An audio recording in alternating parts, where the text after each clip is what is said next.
U.S. banks made about $268 billion in profit last year.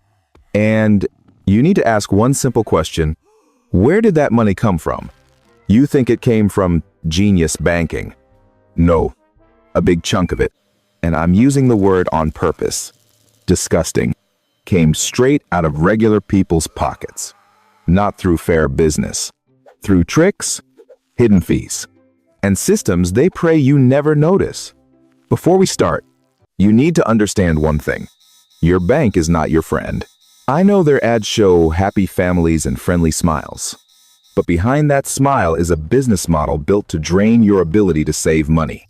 Today, I'm exposing 4 ugly secrets they do not want you to know. These secrets are costing you thousands of dollars a year, and then they have the nerve to make you blame yourself.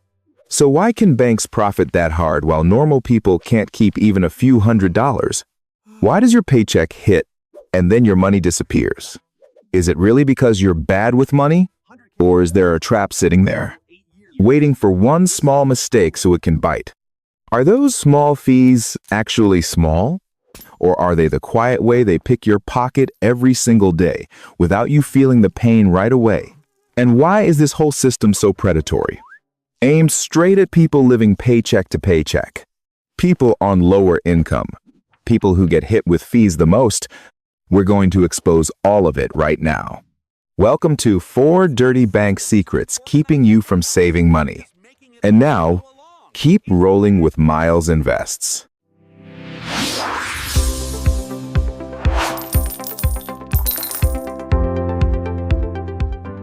Secret number 1. Overdraft fees. This is a $12 billion scam. And it is not an accident. It is a system. Here's the real-life setup. You have exactly $100 in your account. In the morning, you buy coffee for $5. At lunch, you spend $12. In the afternoon, you buy gas for $40. And that night, your rent auto payment hits for $800. Normal logic says this: the coffee, the lunch, the gas happened first, so they should post first. Then rent hits. Your account goes negative, and you get hit one time. That's what any normal person expects. But banks don't play by normal logic. They play by profit logic. And profit logic is always against you. A lot of banks use a trick called reordering. They rearrange your transactions from the biggest to the smallest. Think about what that does. They post the $800 rent first. Boom. Your account is negative instantly. Then they go back and post the gas. And you get hit with a fee.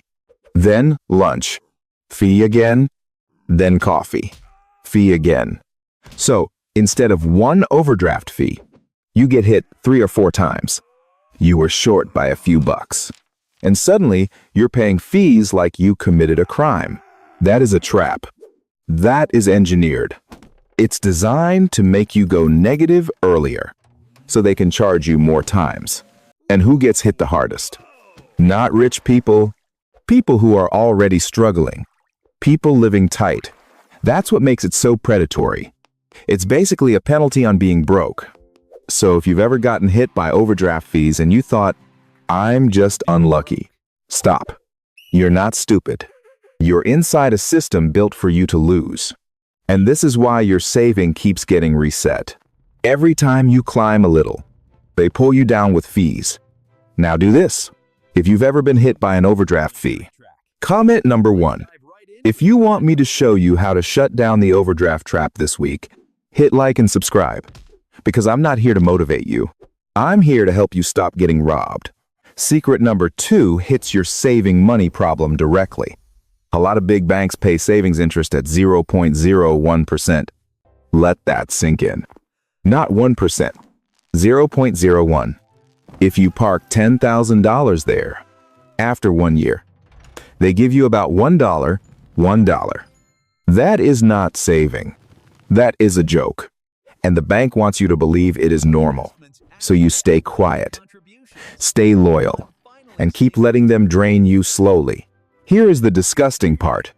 What do they do with your $10,000? They lend it out. Mortgages, auto loans, credit cards at brutal rates. They can earn hundreds off your money while handing you back pocket change. That is a trap dressed up as traditional banking. The real move is simple.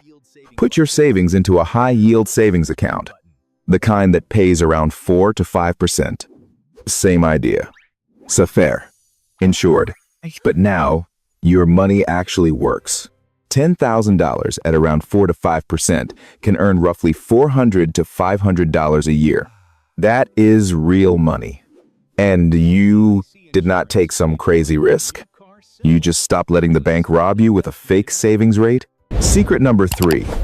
Banks are praying you stay silent, because a lot of this can be negotiated, especially credit card interest.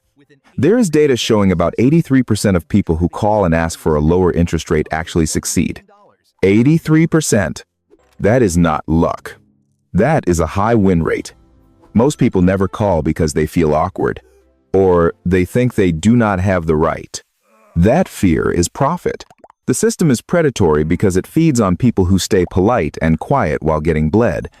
Let me show you what this means in real money. Say you have a credit card balance, and the interest rate is 27%. If you call and get it down to 20%, that difference can save you serious cash. On a balance around $7,000, you can save roughly $1,600 a year in interest. That is rent money, grocery money, a real chunk of your life. And it starts with a 5-minute phone call. Now do this. If you have ever been crushed by credit card interest, comment number 1. If you want a few strong phone scripts, you can copy and paste. Hit like so I know you want that. Here is the script. Keep it short. Keep it cold. Hi, I have been a customer for years. I'm seeing offers from other companies with a lower rate. I want to stay, but this rate is too high. What can you do to lower my interest rate? Then stop talking. Let them answer. They have retention scripts. Your job is to show up and make it real. And after this, I'm going to expose the next trap. The credit score lies and the so-called free checking that is not free at all. Listen carefully. One of the dirtiest things they sell you is a fake rule. They say, if you want a better credit score, you need to carry a balance and pay it down over time. That sounds smart, but it's bait. You do not need to pay $1 of interest to build a good credit score. You don't need to feed the balance. What you need is on-time payments, low utilization, and consistent history. That carry a little debt line turns you into a cash cow. You think you're building your score. You're really building their profit. And this is especially predatory for lower income people, because one rough month is all it takes for brutal interest to start shredding your progress. Now let's talk about free checking. It sounds like a gift, but it's only free until you drop below a minimum balance. Use the wrong ATM, or get hit with maintenance fees and convenience fees. $5 here, $12 there, $25 there. They spread it out so you don't feel the pain. But across a year, a lot of people lose $400 to $600 just to random fees. That's what makes it disgusting. It doesn't hit once. It bleeds you slowly until you accept it as normal. And then you wonder why you can't save money. You're paying to access your own money. Let's close this with math. So there's no argument. 1. If you keep $10,000 in a near-zero savings account, you're basically earning nothing. But if you move it to a high-yield savings account around 4 to 5%, you can earn about $400 to $500 a year. 2. If you cut free checking junk fees, you can keep another $400 to $600 a year. 3. If credit card interest is bleeding you, lowering the rate or killing the balance can save you hundreds to even thousands a year. Add it up, and a lot of people are getting drained $2,000 to $3,000 every year without realizing it. That's not extra income. That's money you stop losing. If this is your life, comment number 1. Now action. 7 days. Clean and simple. Day 1. Open your last 90 days of statements and circle every fee. Overdraft, ATM, maintenance, service fees, all of it. Day 2. Turn off overdraft coverage that charges fees. And turn on low balance alerts. Your goal is to stop the bite before it happens. Day 3. Open a high-yield savings account and set an automatic transfer on payday. Day 4. Call to lower your card interest. Say one firm sentence. I'm getting lower rate offers elsewhere. I want to stay. What can you do to lower my rate? Then stop talking. If you're going to do the first 4 days, comment number 2. If you think it won't work, hit like, save this, and test it anyway. Day 5. Call your bank and ask 3 questions. What is the monthly fee?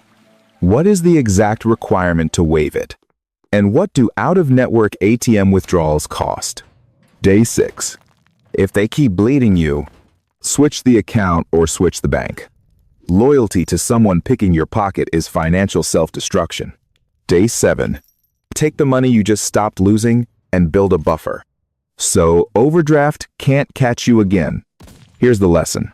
Banks make money from fees, interest, and your silence. The summary is simple. You don't need to feel more motivated. You need to stop getting trapped. What you do this week is 3 moves. Audit your last 90 days for fees. Shut down overdraft traps. Move your cash to a high-yield savings account and fight your interest rate if you're carrying a balance. If you want the next episode where I expose the next trap, comment number 3.